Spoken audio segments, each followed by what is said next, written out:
Assalamualaikum Sobat Filsafat. Kami dari kelompok 7 kelas Paisi akan membahas materi yang berjudul Tinjauan Filosofis tentang Metode Pendidikan Islam. Apa itu metode? Metode merupakan jalan atau cara yang harus dilalui untuk mencapai suatu tujuan. Sebuah metode akan menjadi efektif apabila digunakan dengan mempertimbangkan berbagai faktor sebagai berikut. Faktor tujuan dan bahasa pelajaran. Sebagaimana diketahui bahwa setiap proses pendidikan atau pengajaran menargetkan tujuan tertentu seperti tujuan yang bersifat kognitif, afektif, atau fisikomotorik. Faktor peserta didik.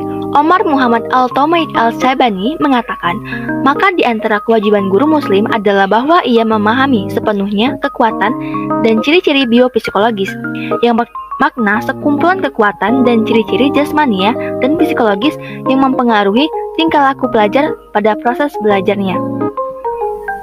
Faktor lingkungan. Perbedaan lingkungan harus pula menjadi pertimbangan dalam menetapkan metode pengajaran. Lingkungan di rumah, sekolah, masyarakat, perpustakaan, laboratorium, dan sebagainya berbeda-beda. Hal ini menghendaki adanya perbedaan dalam menggunakan metode pengajaran. Faktor kesiapan guru. Penggunaan setiap metode menuntut wawasan, keterampilan, dan pengalaman guru yang akan menerapkannya. Penggunaan metode ceramah misalnya jauh lebih mudah daripada penggunaan metode diskusi dengan berbagai macamnya. Seorang guru yang tidak memiliki wawasan, pengetahuan, dan keterampilan dalam menggunakan metode tidak akan berjalan sebagaimana yang diharapkan. Metode-metode pendidikan Islam. Yang pertama, metode ceramah. Metode ceramah merupakan cara penyampaian informasi melalui penuturan secara lisan oleh pendidik kepada peserta didik. Yang kedua ada metode diskusi. Metode diskusi adalah suatu penyajian atau penyampaian bahan pelajaran di mana pendidik memberikan kesempatan kepada peserta didik untuk membicarakan dan menganalisis secara ilmiah guna mengumpulkan pendapat, membuat kesimpulan, atau menyusun berbagai alternatif pemecahan atas suatu masalah. Yang ketiga adalah metode pemberian tugas. Metode pemberian tugas adalah suatu cara mengajar di mana seorang guru memberikan tugas-tugas tertentu kepada murid-murid, sedangkan hasil tersebut diperiksa oleh guru dan murid harus mempertanggungjawabkannya. Yang keempat ada metode demonstrasi.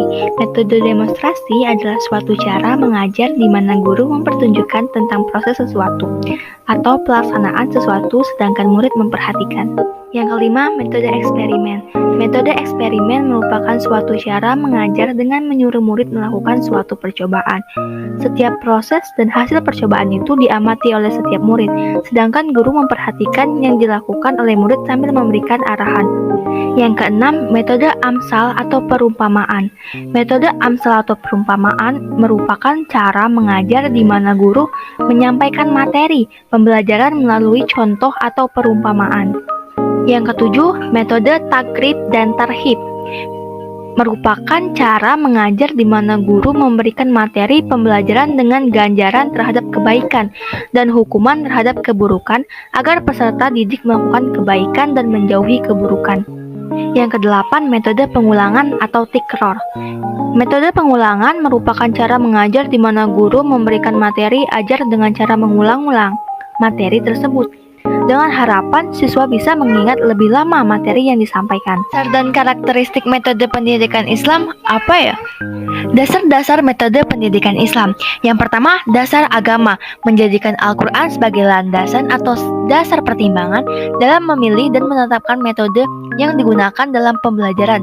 Kemudian menggunakan sumber-sumber lain seperti sunnah dan berbagai cabangnya dari penggalan serta praktik orang sahih terdahulu.